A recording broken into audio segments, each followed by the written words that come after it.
In the 1980s, the operating system landscape completely fractured.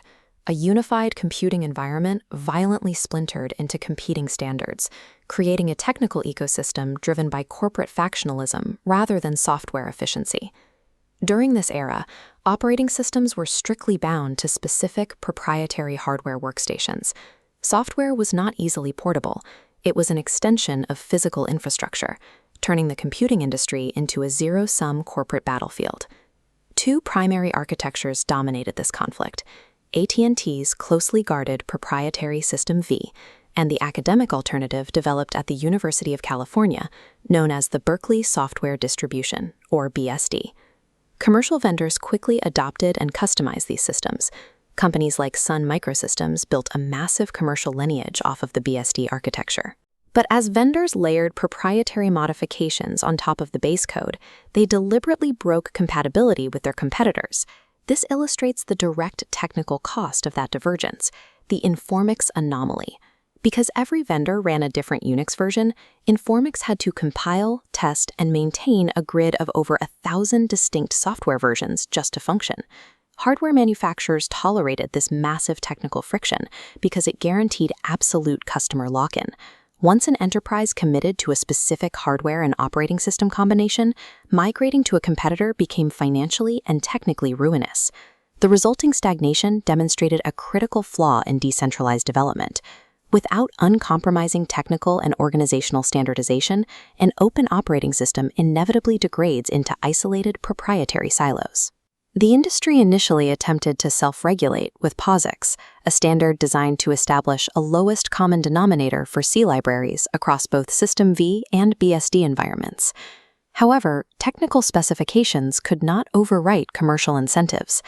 Rival corporate alliances, specifically the Open Software Foundation and Unix International, continued to weaponize slight system variations against one another to maintain market share.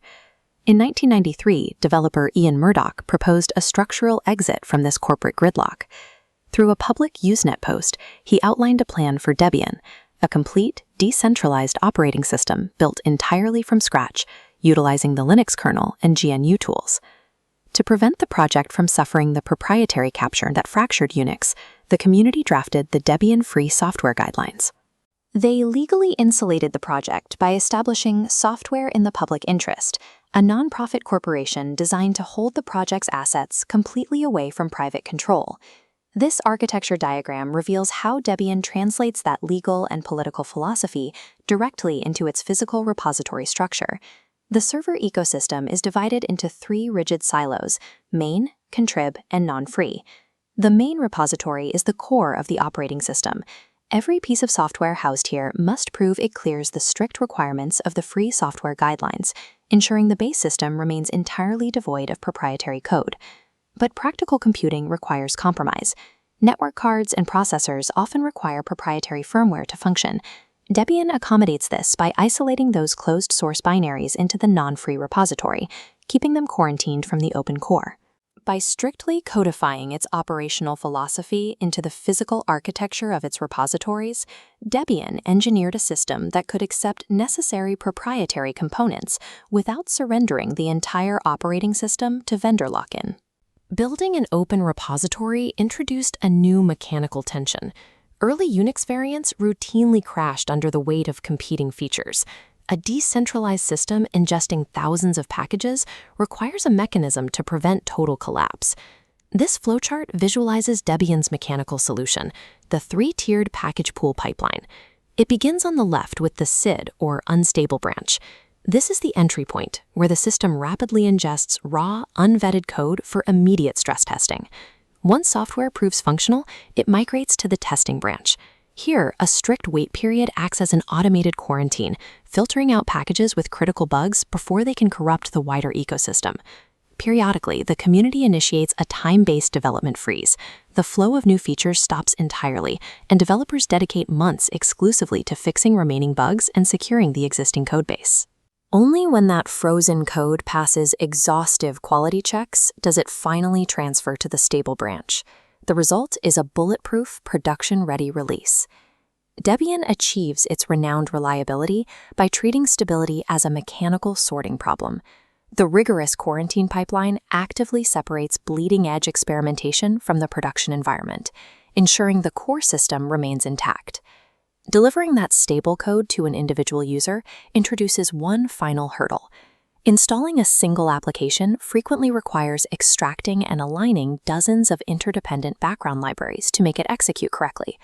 This network map shows the Advanced Packaging Tool, or APT, executing this task. APT operates over the network. It queries remote Debian repositories, maps out the exact tree of required dependencies, and retrieves the necessary files before the installation even begins.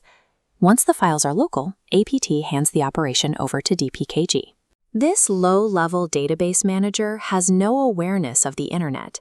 It simply extracts the payload from the downloaded .deb wrapper and writes it directly to the local file system.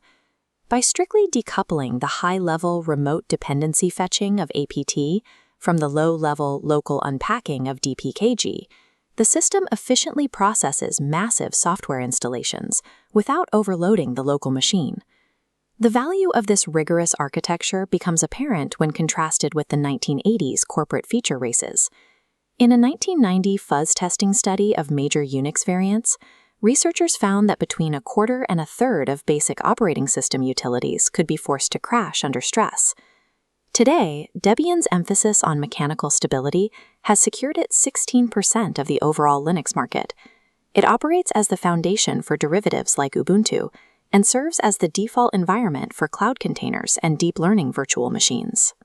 Looking at these two models side by side clarifies the historical shift in software engineering.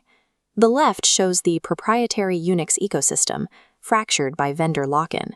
The right displays Debian's linear, heavily vetted pipeline feeding into a unified architecture. Debian now maintains a repository of nearly 70,000 packages. That sheer volume of software can only be sustained because the rigid separation of unstable testing and stable deployment prevents the ecosystem from buckling under its own weight. Debian bypassed the corporate Unix wars by treating system reliability as an open, structural engineering problem.